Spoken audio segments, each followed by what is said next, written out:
തന്നെ അവിടെ ചെന്ന് മുഷ്ടി ചുരുട്ടി ഇൻകുലാർ സിന്ദാബാദ് വിളിക്കുന്ന സ്ഥലത്ത് നിന്നുകൊണ്ട് സ്വാമിയെ ശരണയ്യപ്പ എന്ന് വിളിക്കുന്നതൊക്കെ കണ്ടപ്പോ കേരളം മൊത്തത്തിൽ നന്നാകുന്നു എന്ന് കരുതിയതാണ്. പക്ഷേ നമുക്ക് എല്ലാവർക്കും പരിപൂർണമായിട്ട് തെറ്റിപ്പോകുന്ന ഒരു സാഹചര്യമാണ് ഉണ്ടായത്. കാരണം അവിടെ ചെന്ന് നിന്ന് ഈ നിലവിളി മുഴുവൻ വിളിച്ചത് ശബരിമലയിൽ ഇരിക്കുന്ന സാക്ഷാൽ അയ്യപ്പ സ്വാമിയുടെ വിഗ്രഹം വരെ അടിച്ചുകൊണ്ട് പോകുവാൻ വേണ്ടിയിട്ടുള്ള മുന്നൊരുക്കത്തോടുകൂടിയാണ് എന്നുള്ള കാര്യം ഇന്ന് നമുക്ക് തിരിച്ചറിയുവാൻ വേണ്ടിയിട്ട് സാധിക്കുന്നുണ്ട്. എല്ലാ മേഖലയിലും കേരളം നമ്പർ ഒന്നാണെന്നാണ് പറയുന്നത്.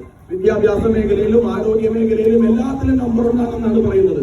ഇപ്പോ ശാസ്ത്ര മേഖലയിലും കൂടി കേരളം നമ്പർ ഒന്നാണ് എന്ന് നമ്മൾ കാണുന്നുണ്ട്. ആൽക്കമി എന്ന് പറയുന്ന ഒരു ശാസ്ത്ര വിഭാഗമുണ്ട്. എന്താ ആൽക്കമി എന്ന് പറഞ്ഞു കഴിഞ്ഞാല് കെമിസ്ട്രിയിലുള്ള ഒരു വിഭാഗമാണ്.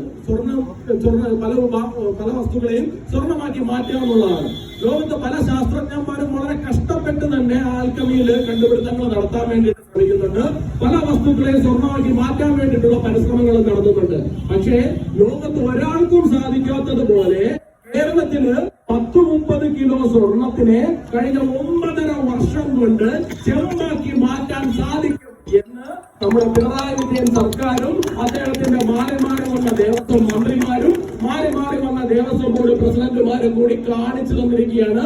ലോകം മുഴുവൻ ഫ്ലൈറ്റ് പിടിച്ച് കേരളത്തിലേക്ക് വരാൻ പോകുന്ന ഒരു സാഹചര്യത്തിലൂടെയാണ് നമ്മൾ നിലവിൽ കടന്നുപോയിക്കൊണ്ടിരിക്കുന്നത്. 2018 യുവതീ പ്രവേശനവുമായി ബന്ധപ്പെട്ടിട്ട് ശബരിമലയിൽ ആചാര ലംഘനം നടത്തുന്ന സമയത്ത് എല്ലാവരും കരുതിയത് ഇവർക്കെന്തോ നവോത്ഥാനത്തിന്റെ ഭ്രാന്ത് പിടിച്ചതാണ്.